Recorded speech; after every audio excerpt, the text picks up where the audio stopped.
First to you, Michael, what happened in Queensland overnight?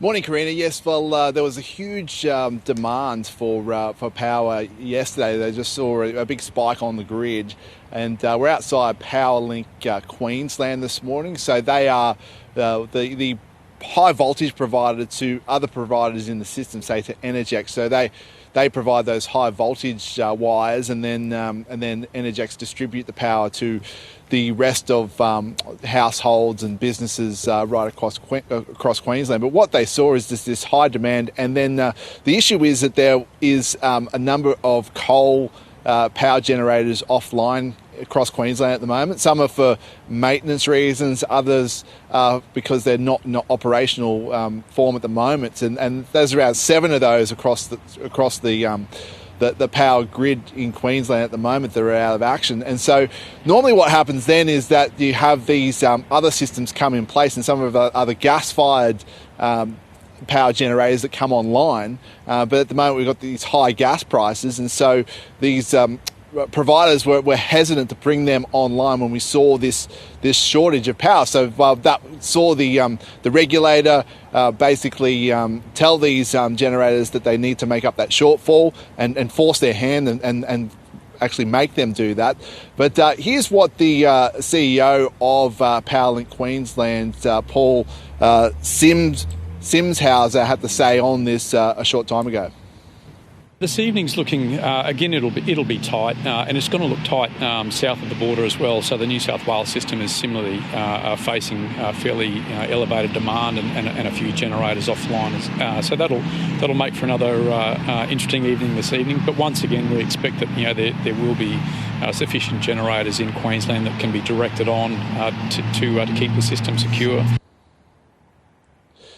So, Karina, we saw the Australian Energy Market Operator cap the price in Queensland to $300 per megawatt hour, and that's so they can only sell it at that on a wholesale market, and that is going to be in place for at least the rest of today.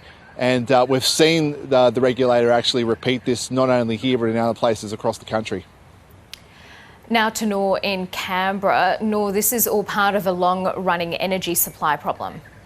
Yeah, it is. The federal government is downplaying the prospect of further blackouts as the energy market operator intervenes to try and ensure that there is adequate energy and power supply. AEMO, that is the energy market operator, yesterday issued that blackout warning for Queensland and New South Wales over fears that demand would outstrip supply. Those blackouts obviously didn't eventuate, but there is concern that there will be further supply shortages today. In a statement issued a short time ago, AEMO said that supply reserve shortfalls are currently forecast in Queensland and New South Wales this evening at approximately 5 p.m. to 9 p.m. AEMO will take further actions to improve electricity reserves, including directing energy generators into the market, which help meet electricity shortfalls in Queensland and in New South Wales yesterday.